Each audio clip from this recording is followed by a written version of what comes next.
Hi, welcome to my channel. My name's Kathy. I'm so glad you're here. Today I'm doing this video from my car because I'm traveling a bit and did not want to miss making a video. So you guys get the luxurious backdrop of the Royal Thai cuisine. I just came out of having lunch. Busted! You found me out. So today in the video, I want to talk about fight or flight. I want to discuss how much fight or flight has an influence over our health. You guys might know my story, but for those of you who are new to this channel, I'll just tell you a little backstory. Back in 2018, I had a health crisis. I developed over 30 neurological symptoms practically overnight, including spasmodic dysphonia and many other symptoms that would be categorized as Lyme disease.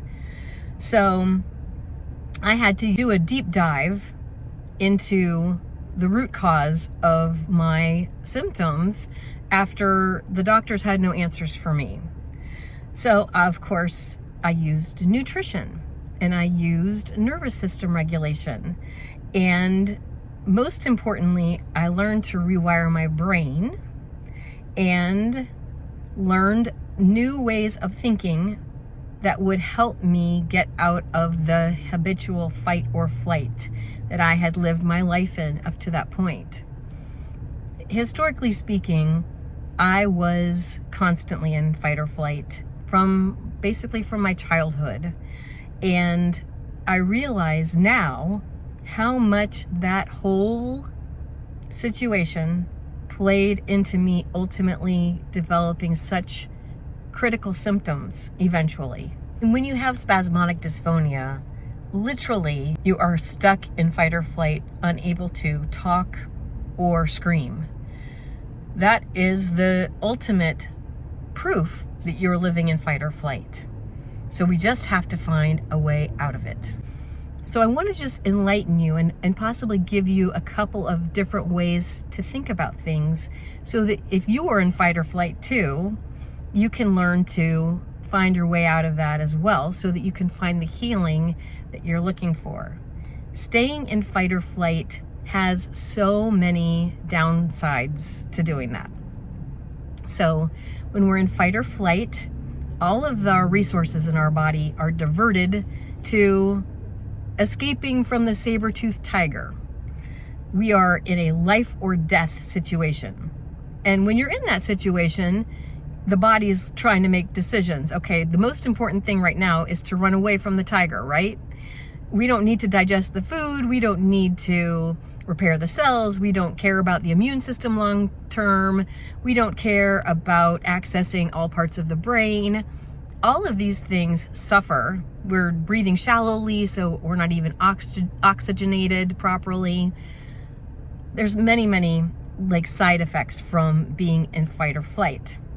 And unfortunately, our primordial brain, which is the part of it that wants to keep us alive and keep us safe, has a habit of contributing to that fight or flight. And I'll tell you how. Sometimes we develop these different thought patterns that are fear-based, especially if we've had some bad things happen to us through the course of our lives. Of course, we never want those to happen again. And so the primordial brain keeps us always looking for the risks, always looking for possible danger. And again, on a primordial basis, millions of years ago, that was important to do because our physical safety was in jeopardy a lot. And we needed to be very aware of our surroundings, and we needed to always be a little bit vigilant about keeping ourselves safe. But when we're at home, in our own home, perfectly calm and safe, we don't necessarily need to be doing that. And the primordial brain in the modern world is interpreting the little things that happen to us in our daily existence as those dire threats, just like the saber-toothed tiger used to be. So we just have to learn to retrain our brains, because the brain wants to revert to the danger signal at all times. But again, that throws us out of our healing mode. We can't repair the cells. We can't beef up the immune system to kill the pathogens that are basically one of the root causes of all of our underlying symptoms. So we need our immune system. We need it to be in rest mode. We need our nervous system to be in the parasympathetic nervous system versus the sympathetic nervous system, which is what happens to it when it's in fight or flight. The parasympathetic is where all of the repair happens. That's where it's rest and digest. So that's the best place that we can be as often as possible throughout the day. How do we get there? Well, we have to recognize that, sometimes we have some habits that are pretty much ingrained in us from the top down, from our brain, from who we perceive ourselves to be, all the way down to the personality traits that we adopt, and then the actions that finally follow suit, along with the emotions and the energy that come along with those thoughts that are being generated by our identities and our personas. So we get to be like dictated by this primordial brain, and oftentimes we have a lot of personality traits that we have developed over the years that maybe helped us get through a crisis. So as children, we're vulnerable. We don't have a lot of control. So there's a lot of different personality traits that can develop during that time. And I'll walk you through a few of my own and see if you can relate to any of these. First on the list is the people pleaser. And you've heard me talk about this before.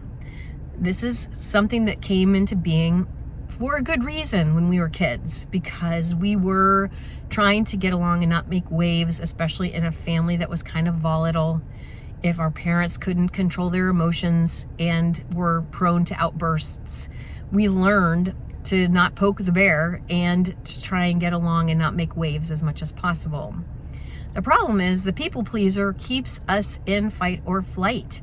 We're constantly scanning the horizon for danger. And that includes, is someone upset with us? Is someone going to be mad at me? That feels like a dire thing when you're a people pleaser. What we have to do is recognize that it's okay to advocate for yourself, that you are a beautiful child of God, and you are entitled to advocate for yourself. You are worthy of love, no matter if someone else is mad at you at the time. You are something that is so precious and needs to be cared for in a way that you need to advocate for. So learning to rewire those parts of our personality, of our brain. So as a people pleaser, maybe we don't let the people pleaser always call the shots. When we're saying, okay, today I am too tired to go meet my friend out for dinner, but I'm going to push through because I don't want her to be mad at me.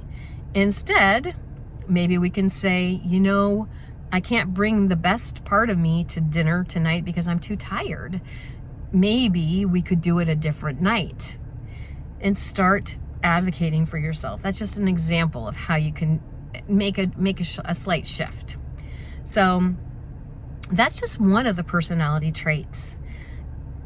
I guess it comes down to, I use 3 basic truths when I am evaluating my personas and which direction I'm going in.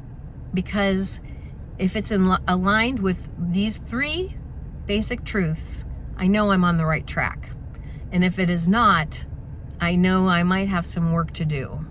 So first and foremost, I already mentioned, you are a perfect, beautiful creation of God, worthy of love, no matter what. You don't have to earn it. You don't have to do anything to be worthy of it. You already are worthy of it. That's one basic truth. The next basic truth is the body knows how to heal itself and is always striving to do that. And then third is that God and the universe have your back. and the universe is always conspiring for you. So those are 3 basic truths that will help you when you're starting to deal with your personas. So as a perfect, beautiful child of God, I can advocate for myself. It's okay. And I can feel safe within myself, even if someone else is upset with me at the time. It's okay. I just have to remind myself, when it starts feeling uncomfortable, when you're a pleaser and you displease someone, it feels really scary. You're like, they're going to be so mad at me. And you want to immediately make them feel better. But instead of doing that, you stand solid in your decision to do what is right for you in this situation. And then be there for yourself in the aftermath of that uncomfortable feeling, and let yourself know it's safe and you're okay. And everything is going to be okay, regardless. So another one of my personas that has reared its ugly head and kept me in fight or flight is my producer persona. That the producer is the one that has the long to-do list and is not allowed to feel good about herself unless she accomplishes most of the stuff on the list. That is someone that is just looking for validation through accomplishment. I like to think of it as a human doing, because you're not allowed to feel good unless you get that list done. So that's how I operated for years and years. And I realized how much that also kept me in fight or flight and kept my immune system depressed and allowed for the viruses to take hold in my body and cause me all sorts of symptoms. Another persona that also has plagued me was my perfectionist persona. I had a lot of pressure on myself at all times to not make a mistake. And when I did make a mistake, I would just berate myself for a long time afterwards, instead of just saying, oops, I made a mistake. I'm human. People do it. We're allowed to be messy. We have to just recognize that maybe as children, we interpreted the need to do everything just so that we would earn our parents' love or approval, that we don't have to do that anymore. We have our own approval no matter what. And honestly, if you're not making mistakes daily, you're not risking anything and you're not trying something new. It's funny, I heard an interview with somebody, and I'm trying to remember who it was. I don't remember, but in this interview, they said that their dad at the dinner table would say, how many mistakes did you guys make today? And like celebrate those mistakes, because that meant they were out of their comfort zone and trying something new. And that's hard to do. It takes courage to do that. And so it should be rewarded. Instead of executing everything that's within this certain box all the time, why don't we celebrate like messy tries of something new more often? So that's another persona that also keeps you in fight or flight, because you're always worried about what someone's going to think of you and worry about what you're going to think of yourself, that you're not worthy. Again, it all comes down to this feeling of being unworthy of love. And what we have to do is just remind ourselves that we are worthy of love and allow ourselves a lot more grace than we've been giving ourselves more recently. Another persona that keeps you in fight or flight is what I call the pauper. The pauper is the scarcity mentality persona, always looking at the glass half empty instead of half full. Again, that sends stress through the roof.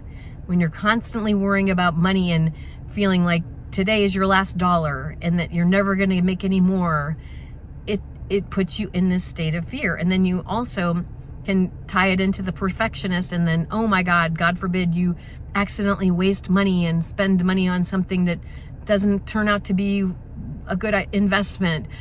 It sets you up for feeling lousy. And what we need to do is start looking for reasons to feel good every day instead of that fear, that primordial brain keeping us in fear and keeping us in lack and keeping us feeling unworthy and imperfect and feeling that we are not enough. Because the truth of the matter is we are enough. And if we're trying our best, that is amazing. We're doing exactly what we should be doing. So it's just interesting. Another one of the personas that I observed in myself that kept me in fight or flight is the procrastinator. Again, this is tied to a lot of the other personas too, because the procrastinator might be procrastinating because the perfectionist is going to be really mean to them if they make mistakes. So we don't want to start because we don't want to make a mistake, or maybe, you know, we're afraid we're going to waste money by trying something new or doing a new endeavor.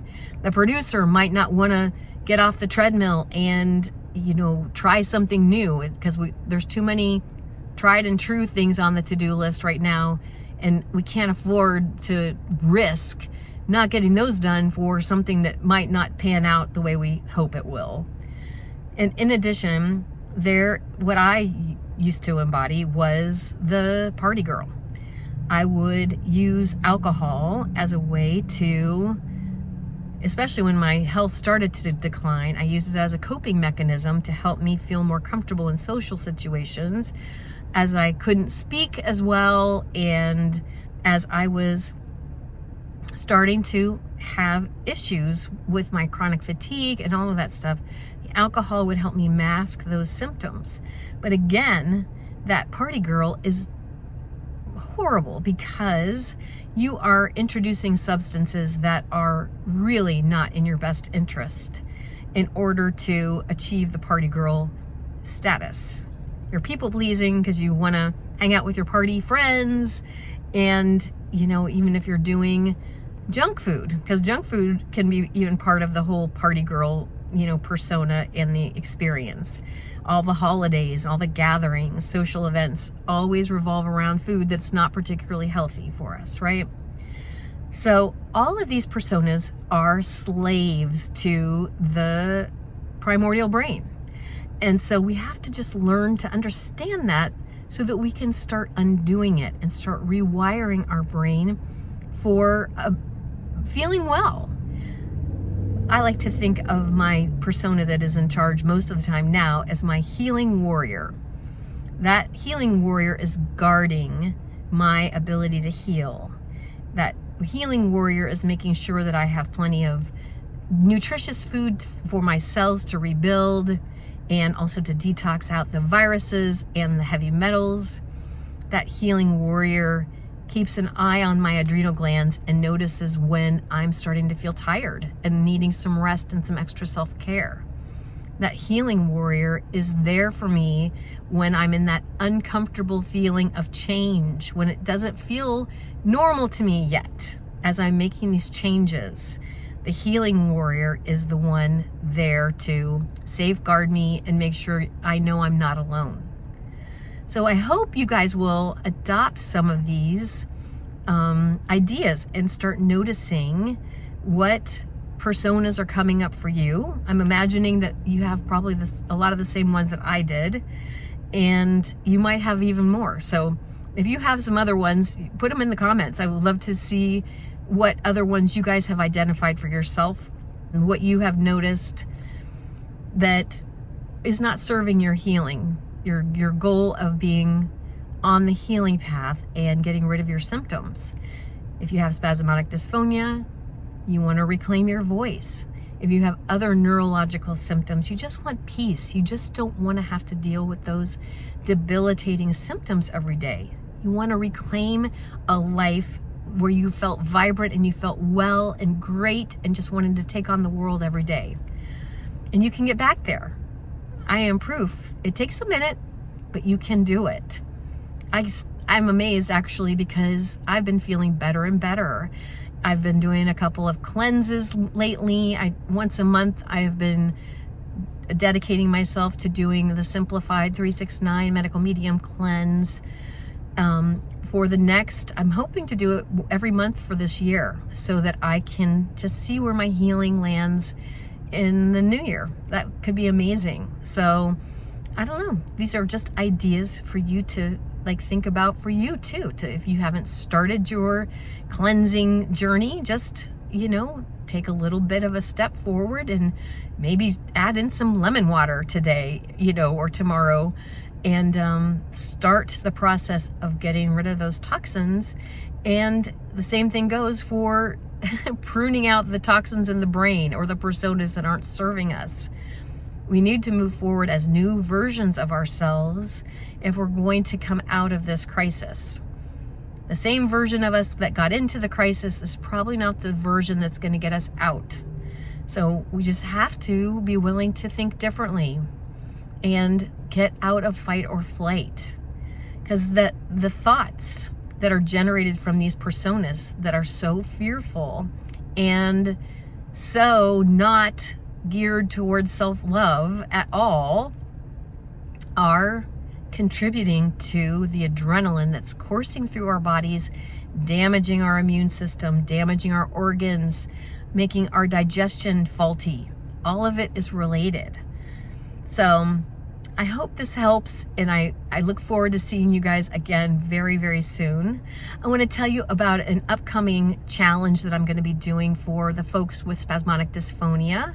Starting in April 23rd, I'm going to be doing a 5-day challenge every day for 5 days to help people springboard their healing and start the process of reclaiming their voice. So stay tuned. I'm going to post the link for that in the description below so that you can sign up if you would like to join us for that challenge. If you suffer with spasmodic dysphonia, please do. I don't think you will ever regret joining the challenge. It is for free, and it can only help you move forward with your condition and heal it. I love you guys so much. Thank you for tuning in with me, and I look forward to seeing you on the next video. All right, bye.